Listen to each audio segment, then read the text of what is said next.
আসসালামু আলাইকুম।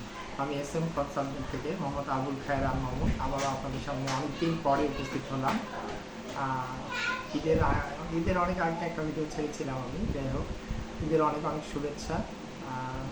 আমি আসলে এই ভিডিওটা যারা বেসিক্যালি গ্রামে থেকে বাসা করতে চান, শহরে না গ্রামের দিকে, তাদের জন্য এই ভিডিও। এবং বেসিক্যালি গ্রামে যে বাসাগুলো হয় এগুলো সাধারণত ইঞ্জিনিয়ারের টাচে থাকে না, সাধারণত মিস্ত্রিদের টাচেই বাসাগুলো হয়। এবং লক্ষ্য করা যায় গ্রামের বাসাগুলোয় অনেক ভুল আমি দেখি। আমি গ্রামে মাঝে মাঝে গিয়ে কিছু সাইট দেখেছি, অনেক ভুল আমার চোখে পড়েছে। যেমন বেসিক্যালি তারা সাধারণত রড ফাংশন অনেক ভুল করে, এবং কি তারা কস্টিংও বাড়ায় দেয়। ফাউন্ডেশন সাধারণত গ্রামেও এখন ফাউন্ডেশন দিয়ে বাড়ি হচ্ছে দোতলা বা তিনতলা পর্যন্ত হয়ে থাকে, কিন্তু তাদের দেখা যায় তাদের ডিজাইন ভালো হয় না, তাদের প্ল্যানিং নাই কোনো প্রপার, তাদের কলাম পজিশন ভুল, এবং সেগুলো অনেক সময় ভাঙা পড়ে, এতে কস্টিং অনেক বেড়ে যায়। এবং মিস্ত্রিরাও সাধারণত মালিকদেরকে বলে যে ইঞ্জিনিয়ার কাছে গেলে খরচ আপনার বাড়ায় দিবে, ইঞ্জিনিয়ার কাছে গেলে অনেক টাকা দিতে হবে, এই ধরনের কিছু বলে ইঞ্জিনিয়ার থেকে ডিটাচ করে রাখে, ইঞ্জিনিয়ার থেকে দূরে সরায় রাখে, অর্থাৎ দূরে সরায় রাখে।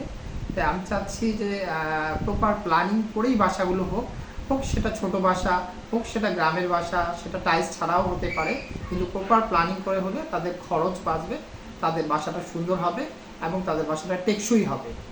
কারণ মিস্ত্রিরা সাধারণত ম্যাক্সিমামই রেশিও মেনটেন করে না। মানে রেশিও মেনটেন বলতে সিমেন্ট কোয়া বালির যে একটা প্রপার পরিমাণ, সেটা মেনটেন করে না মিস্ত্রিরা, করতে চায়ও না, তারা ইন্টারেস্ট না, আর তারা এই বিষয়গুলো অত বোঝারও চেষ্টা করে না যে রেশিওটা কী জিনিস। এবং কংক্রিট, একটা ভালো কংক্রিট একটা বাসার দীর্ঘস্থায়িত্ব অনেক বাড়া দিতে পারে। শুধু আপনারা ভালো rod, BSRM rod, 500 PSI rod, 500 W rod, এগুলো বেসিক্যালি সবই ভালো দিলেন, অথচ কংক্রিট মান ভালো হলো না, রেজাল্ট জিরো। সো এই জন্য আমি মনে করি যে ইঞ্জিনিয়ারিংয়ের টাচেই আপনারা প্রপার প্ল্যানিং করেই বাসাগুলো করেন। তো আজকে আমি সেটার একটা খরচ আপনাদের সামনে তুলে ধরবো। বেসিক্যালি আমি একটা কস্টিং অ্যানালাইসিস করেছি, তো দেখেছি প্রতি স্কোয়ার ফিটে আপনারা যদি একটা 3তলা ফাউন্ডেশনের বাসা করেন, প্রতি স্কোয়ার ফিট ফাউন্ডেশন খরচ 500 টাকার মধ্যেই হয়ে যাবে ইনশাল্লাহ, প্রতি স্কোয়ার ফিট ফাউন্ডেশন খরচ গ্রেড বি পর্যন্ত।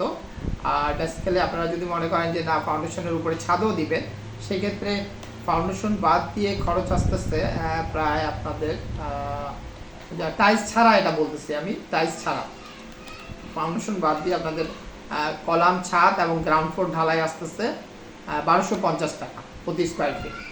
কলাম, ছাদ এবং গ্রাউন্ড ফ্লোর ঢালাই প্রপার খরচ 1250 টাকা, আর ফাউন্ডেশন আস্তে আস্তে 500 টাকা। তাহলে এই 1250 যোগ 500, তাহলে সরি, এটা ফিনিশিং সহ, ওভারঅল ফিনিশিং সহ আমি ভুল বলেছি। 500 টাকা ফাউন্ডেশন আর 1250 টাকা এর মধ্যে কলাম, ছাদ, গ্রাউন্ড ফ্লোর ঢালাই, গাঁথুনি, প্লাস্টার, জানালা, দরজা, থাই, পেইন্টিং, আপনার স্যানিটারি, ইলেকট্রিক, কমপ্লিট এবং গেট এবং কমপ্লিট টোটালি আপনারা বাসায় উঠতে পারবেন। জাস্ট লাইট ফ্যান কিনে বাসায় উঠবেন। 1250 আর এদিকে হলো 500, এই হলো আপনার 1750 টাকা। আর আপনারা যদি মনে করেন টাইলস লাগাবেন, তাহলে এক্সট্রা 150 টাকা পে করতে হবে প্রতি স্কোয়ার ফিট। তাইলে আপনি টাইলস সহ হয়ে যাবে। এবং কি সেটা টাইলসের সাইজও আমি বলে দিচ্ছি, ফ্লোর টাইলস 16x16, আর টয়লেটের টাইলস যেটা সাধারণত হয়ে থাকে 8x12, আর টয়লেট আর কিচেনের ফ্লোর টাইলস হচ্ছে 12x12। এই হলো টোটাল হিসাব। তাই আপনারা যদি খুব দ্রুত ভিডিওটা করছি, অনেকের টাইম সংক্ষেপ, তো আমার মোবাইল নাম্বারটা রাখতে পারেন কোনো কিছু জানতে হলে।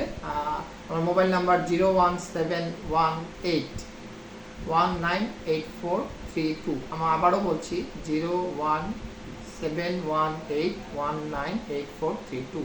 আর বেসিক্যালি এই ভিডিওটা উত্তরবঙ্গ বেস, আপনারা যদি কেউ চান কাজ করতে, তাহলে আমি টোটাল রেসপন্সিবিলিটি নিয়ে এবং ইঞ্জিনিয়ারিং তদারকিতে একটা ডিপ্লোমা ইঞ্জিনিয়ার প্রোভাইড করে আপনাদের বাসাটা আমি সুন্দরভাবে করে দিতে পারবো। যারা বাইরে থাকেন, তারা যদি মনে করেন আপনাদের কেউ নাই, তাদের আমি ইনশাল্লাহ বিশ্বস্ততার সহিত টোটাল ম্যামো সাপোর্ট থেকে শুরু করে সব সুন্দরভাবে করে দিতে পারবো, ইঞ্জিনিয়ারিং সাপোর্ট সহ। এটা উত্তরবঙ্গ বেস হলে ভালো হয়, ঠাকুরগাঁ, দিনাজপুর, রংপুর, পঞ্চগড়, এই বেল্টে হলে আমার জন্য ভালো হয় আর কি। তো ঠিক আছে, ভালো থাকবেন। আসসালামু আলাইকুম।